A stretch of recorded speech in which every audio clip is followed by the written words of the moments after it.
Dear audience, সবাইকে সাদর সম্ভাষণ এবং প্রত্যেকে জায়গা থেকে আশা করছি ভালো আছেন।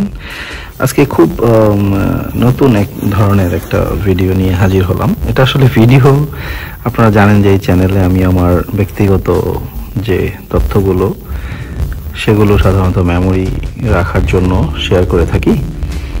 তো আজকে যে বিষয়টি আমি এখানে ইনক্লুড করতে চাচ্ছি, আপনারা দেখতে পাচ্ছেন এটা একটা বই। বইটির নাম বাংলাদেশ, এবং এটা আপনারা দেখতে পাচ্ছেন এটার অথর হচ্ছে লিয়ানি হ্যারিস রেসিওপো। তো রেসিওপো হচ্ছে ডন হ্যারিসের মেয়ে, কন্যা। তারা আসলে সবাই মিলে পুরো পরিবারটা চ্যারিটির সাথে জড়িত এবং তারা চ্যারিটি করে থাকে। আর বইটা আসলে চ্যারিটির সাথেই জড়িত। আপনারা যে মেয়েটির ছবি দেখতে পাচ্ছেন, বরিশাল বিভাগের একটি মেয়ে। তো আমি এই বইটি নিয়ে একটু কথা বলতে চাচ্ছি এই কারণে, ডন হ্যারিস এবং তার ওয়াইফ, আপনারা দেখতে পাচ্ছেন যে রেসিপো তার মম এন্ড ড্যাডকে এটা ডেডিকেটেড করেছে, এবং ডন হ্যারিস এবং তার ওয়াইফ রবার্টা, তারা দুইজনই চ্যারিটির সঙ্গে যুক্ত। দুজনের দুটো প্রফেশন, যদিও ডন হ্যারিস হচ্ছেন কানাডার স্কুলের একজন প্রিন্সিপাল, সে এখন রিটায়ার্ড, এবং তার ওয়াইফ রবার্টা, সে একজন প্রফেশনাল নার্স। বাট তারা দুজনেই ভলেন্টিয়ারিং করেন, চ্যারিটিদের সাথে থাকেন। আপনারা দেখতে পাচ্ছেন যে তারা এখানে 2007 সালে তারা বাংলাদেশ ভিজিট করেছিল তাদের চ্যারিটির পার্টে।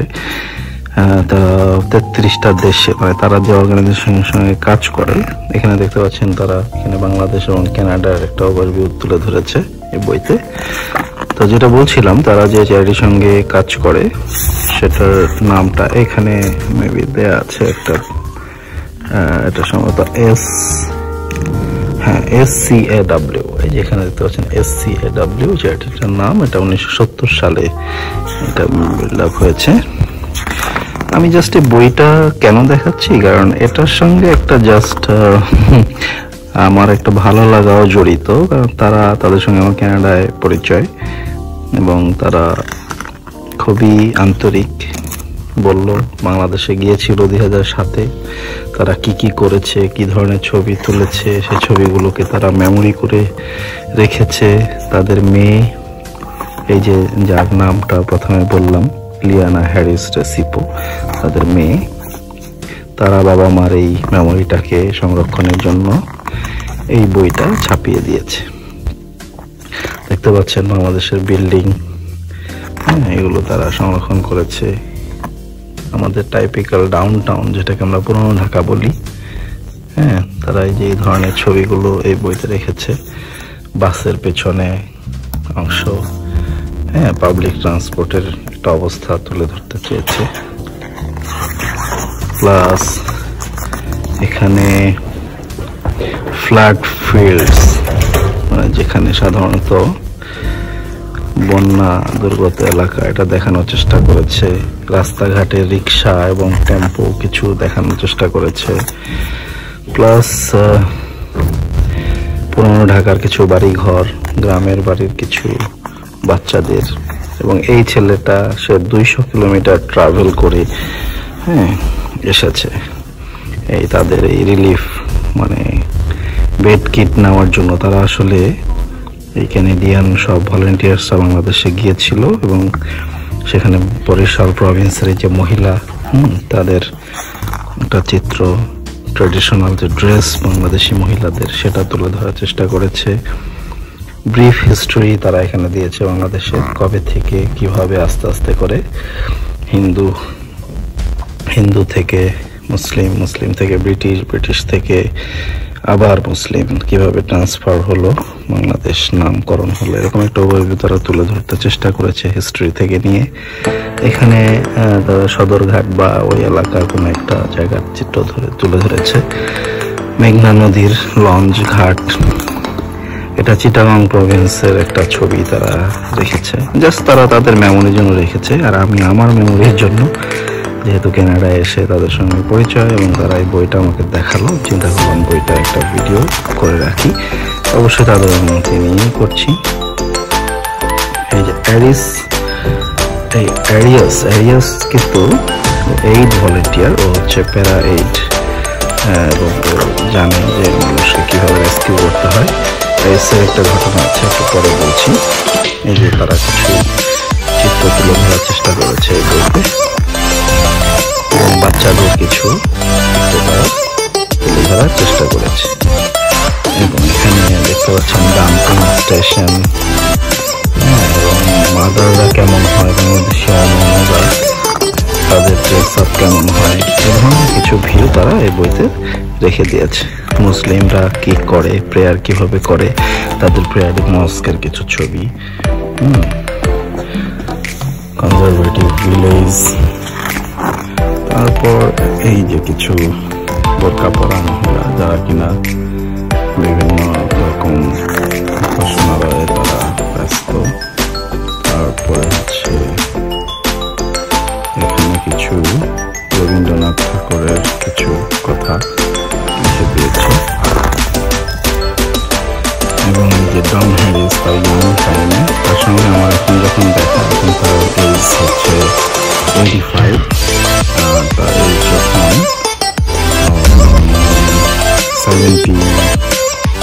71 তখনকার এই কথা। এটা 71 টাইমের ফটো।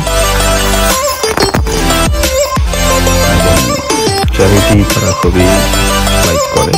চ্যারিটি বলতে দান আর কি, দান করি। এটা দেখেন, এটা কিন্তু তাদের ঢাকা প্রভিন্স, বরিশাল প্রভিন্সের মিলানের ছবি। তারা এইসব জায়গায় গিয়েছে, তারা ছবি অনেকগুলো ছবি তুলেছে, সেখান থেকে চয়েস করে কিছু ছবি তারা এগুলোকে রেখে দিয়েছে। কোন পেজে কি আছে এবং কি ধরনের ওভারভিউ তাদের রয়েছে বাংলাদেশের সম্পর্কে, সে বিষয়ে এখানে কিছুটা তুলে ধরা আছে।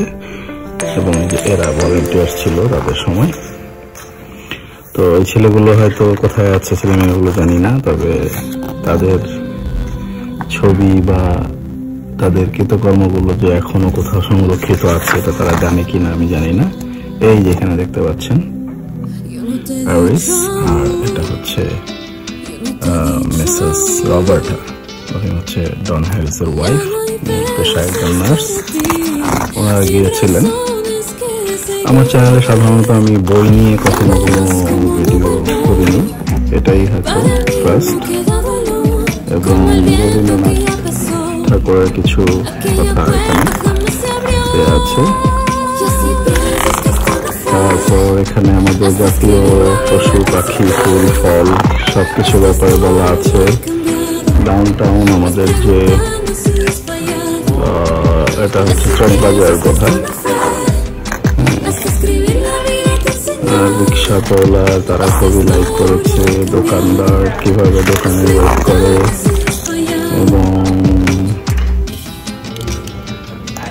ভিক্ষুকরা কিভাবে ভিক্ষা করতে থাকে এবং তাদের হাত পায়ে কি অবস্থা, সেটা এখানে তুলে ধরা আছে। তারপর বোর্ড, এটা হচ্ছে যে আমাদের হচ্ছে সদরঘাটের চিত্র, ডকইয়ার্ডে। এটা আমাদের কিছু ছেলেগুলোকে তারা এটা ডলার বা টাকা ইনকাম করার জন্য তারা উদ্গ্রীব হয়ে আছে এরকম। এটা হচ্ছে রিক্সা পোলার। তো এরকম দেখেন, আসলে এক্সপ্লেইন করার কিছু নেই। যারা বাংলাদেশে আছেন ছবি দেখলেই অনেক কিছু বুঝতে পারবেন। ছবি কথা বলে, তারা জাস্ট আমাদের দেশটাকে এক ধরনের, এই যে তারা যে রিলিফটা দিয়েছে, বাচ্চারা, ছেলেরা, মেয়েরা বেডকিট নিয়ে যাচ্ছে, এটা একটা দৃশ্য। তারা যে খুব হ্যাপি এই তাদের অ্যাসিস্ট্যান্স পেয়ে। এই একজন মাছওয়ালার ছবি এখানে আছে। তো আমার কাছে বইটা দেখে বেশ ভালো লাগলো যে আসলে বিদেশিরা আমাদের দেশে যায়, গিয়ে তারা আসলে একটা মেমোরি নিয়ে আসে, প্লাস একটা ওভারভিউ নিয়ে আসে, যেটা তারা সারা জীবন ধরে সংরক্ষণ করে। এই বইটা তারা 14 বছর ধরে সংরক্ষণ করছে। বইটা দেখলে যদিও বোঝা যায় না।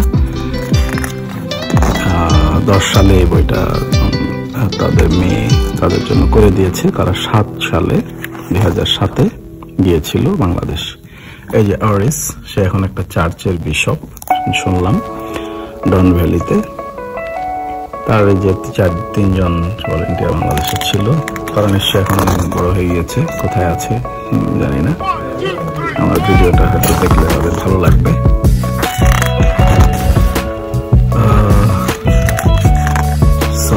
এই হচ্ছে যে আমাদের এটা সার্বিক অবস্থা বইটা। আমি জাস্ট ডন হ্যারিসকে বললাম যে আমি তোমার বইটার একটা মেমোরি রাখতে চাই। তোমরা যেহেতু 14 বছর ধরে আমাদের মেমোরি রেখেছো, আমিও এইটার সম্পর্কে একটু কিছু বলে আমার চ্যানেলে রেখে দিতে চাই। সে খুব হ্যাপিলি এগ্রি করলো এবং আমাকে ভিডিও করার জন্য দিল বইটা। এই বাচ্চারা ছেলেরা মেয়েরা সবাই হয়তো বড় হয়ে গিয়েছে। ওরা ছিল ভলেন্টিয়ার্স। এটা হলো বরিশাল প্রভিন্সের মেয়েরা। আসলে প্রভিন্স বলে, আমরা জেলা বলি, বিভাগ বলি।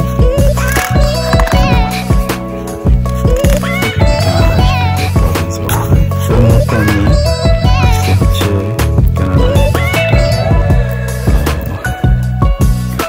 জানুয়ারির 19 তারিখ। এই মুহূর্তে ঘুরতে 12:55 দুপুর। এই সময় আমি 2025 সালে এটা ভিডিওটা করে রাখলাম।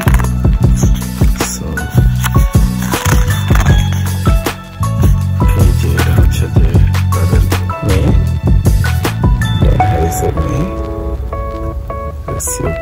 লিয়ানি হ্যারিস।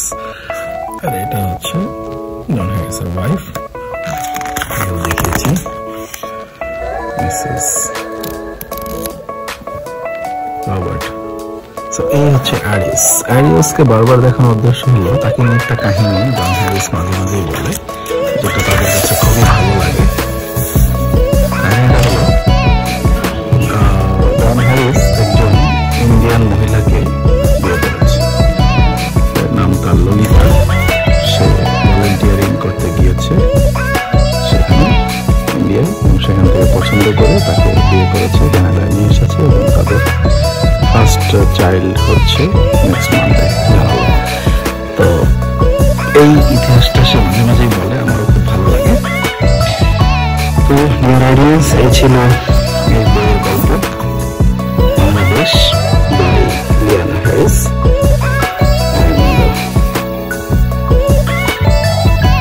এটা আসলে আমার কাছে খুব ভালো লাগলো। আসলে প্রথম আমি কোনো বইয়ের একটা ভিডিও করলাম আমার চ্যানেলে। তো সবাই আশা করি ভালো থাকবেন। Thanks for your cooperation, thanks for being with us. By.